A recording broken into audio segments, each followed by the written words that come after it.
Hey everybody, you've been messaging me about the new synopsis they dropped for all the Marvel movies that are coming up, so let's break down Thor Ragnarok.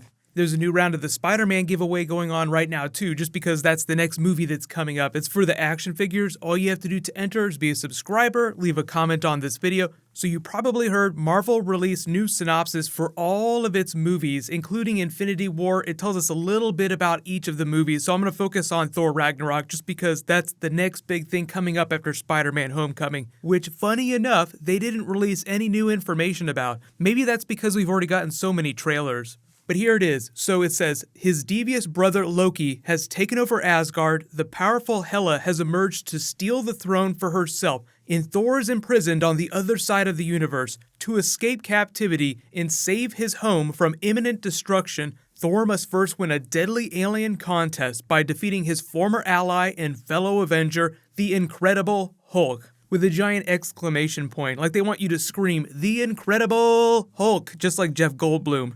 It says nothing of Infinity Gem, although there are a lot of theories about Heimdall. I'll address that, as well as how Hela can be so powerful that she can destroy Thor's hammer, which itself contains the essence of a storm god. If you haven't been reading the Thor comic recently, they have the female version of Thor, and then the unworthy Thor, which is like the traditional Thor, Odin's son. She's been fighting the Phoenix Force. They address it a couple times. They did the origin of Thor's hammer, where they address how it is that Odin came to bind the storm god into the hammer itself as they were forging it. It was so powerful that Odin was not able to control the hammer. That's how powerful Thor's hammer is. The hammer itself is literally a god, but I'm not expecting the MCU to take it quite that far. But Soul Gem aside, there's so many reasons to explain how she's able to do this. Now, Hela in the comics is the mistress of Hell. She gains her power from the souls that she culls from Asgard. She has the ability to cull a certain percentage of Asgardian souls. They literally read like the powers of the Soul Gem, so the things that she does naturally just sound like what they might tie to an Infinity Stone.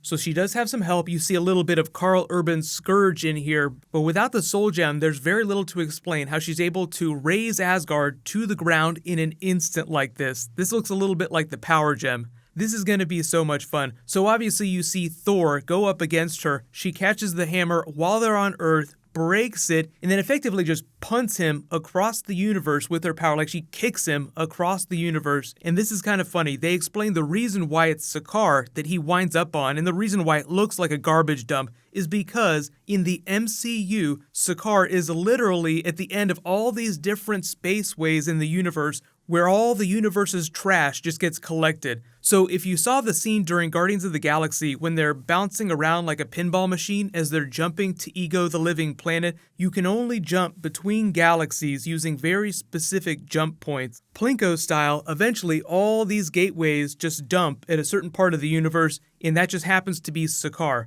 So the Grandmaster is ruling over the literal trash planet, and that explains why everything's so colorful. One, I mean, obviously it looks really cool, and it enables them to do this really crazy Jack Kirby style art. But isn't it funny that all of this collected, cobbled together trash, armor, costumes just happen to look like a lot of the Celestials, which we learned from Guardians of the Galaxy are a big thing in the Marvel Universe. Thank you very much again, James Gunn. But Loki winds up on this planet because he also gets his ass kicked out of Asgard. He's been pretending to be Odin. Whatever he's been doing, we've learned that it's enabled Hela to escape imprisonment. This could be a comic book thing where she escapes hell, or it could be an actual physical prison, because in the comics, Odin just tasks her to watch over hell, which just becomes her duty to uphold the cosmic balance. But because I don't think they're ever going to do the Angela character in the movies because there's some rights issues with Neil Gaiman, but in the comics, Angela, totally badass character, is sort of like the banished daughter of Asgard.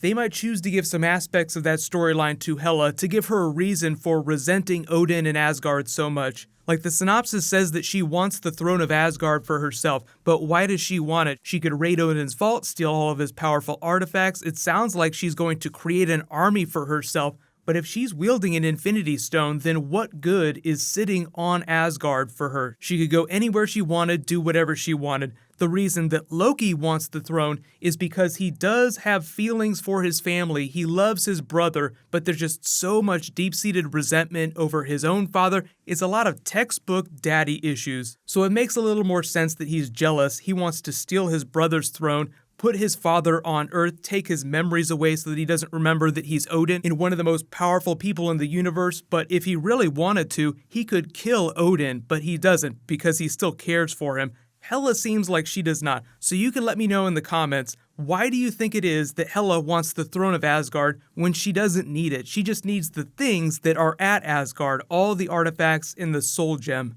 But all that explains how Loki ends up on Sakaar, but the Grandmaster is so powerful, controls the planet, they can't just walk away without Thor fighting his way through the arena. That's a bit of a flimsy excuse for all this fighting from the Planet Hulk storyline, but it is really cool, so you want to see it anyway. You're like, okay, there's really no good reason for Thor to fight Hulk other than it being one of the most fun things later this year. And one of the reasons why I think that Thor Ragnarok is going to make way more money than the other Marvel movies that are coming out this year. So I know you have all kinds of questions about what's going on with Odin, how does he come back, what role does Doctor Strange have in the movie? He's not mentioned anywhere in the synopsis. Really, the only reason that he's in the movie is to help them find Odin, restore his memories, because there's an enchantment on him that sort of separated his mind from his body, so he has no idea who he is. He's just like this crazy old man that's just wandering around on Earth. So, why bring him here to New York? It's a bit of a long story. Family drama, that kind of thing, but we're looking for my father. Oh, okay. So if you found Odin, you'd all return to Asgard promptly? Oh yes, promptly. Great. Allow me to help you. But for those of you wondering why it is that they destroy Thor's hammer, I think it's mostly so that when we get to Infinity War, they can get to Ultimate Mjolnir and he can wield the giant axe hammer from the comics, just because it looks so much more badass. Unworthy Thor's also been wielding Yarbjorn, that's the name of his axe. There's actually a picture of it here from behind the scenes. We'll see how they get from Mjolnir to Ultimate Mjolnir, but they sound like they're going to have one of the biggest action set pieces from any movie ever towards the end of the film. This is one of the behind the scenes shots of them getting ready to film part of that scene. These here are a whole bunch of the most expensive cameras that you could possibly use to film a movie. So think about what they would be filming with all of these slaved together pointing in the same direction. Just something that is absolutely mind-blowingly huge. So that sounds like it's going to be like the big final battle when Odin gets his powers back, goes full Odin force on all the forces of Ragnarok, Hela, in whatever it is that she's able to do with the Soul Gem. In the comics, it really just has the ability to control souls, so you're kind of like emceeing people, so it sounds like Hela takes over the minds of a lot of these Asgardian soldiers. The movie might give it some more visually based powers just to make it look a little more spectacular, because Thor is all about spectacle. For those asking though, I think that Thor Ragnarok is going to earn the most money of any of the Marvel movies. There are 3 this year because we have Guardians of the Galaxy 2, Spider-Man Homecoming, and then Thor Ragnarok. I think largely due to the presence of Hulk, Thor will earn the most money. Spider-Man Homecoming will be right below that because it'll be like the first new big Spider-Man movie with Tom Holland, so everyone will show up, even if it's not the greatest movie in the history of Spider-Man movies. And you have Iron Man in it, so there'll be a lot of people that'll just show up to see what it looks like. And then just like a little bit below that will be Guardians of the Galaxy 2. I don't think that any of the movies will earn more than $1 billion. Thor has a chance to get really close, but I don't think that any of these Marvel movies are going to cross $1 billion without it being an Avengers movie and having more Avengers characters in it. So let me know in the comments, which Marvel movie this year do you think is going to earn the most money, and will any of them earn more than $1 billion? So leave all your requests for Marvel bonus videos in the comments below. I'll say congratulations to Jason Nguyen, you're the latest giveaway winner. Please private message me on the back end of my channel so I can get your contact details. While you wait for everything to post, you can click here to learn all about Tom Hardy becoming the Venom of the Spider-Man universe, and you can click here for a brand new Spider-Man Homecoming trailer. Thank you so much for watching. Let's high five. I'll see you guys tonight.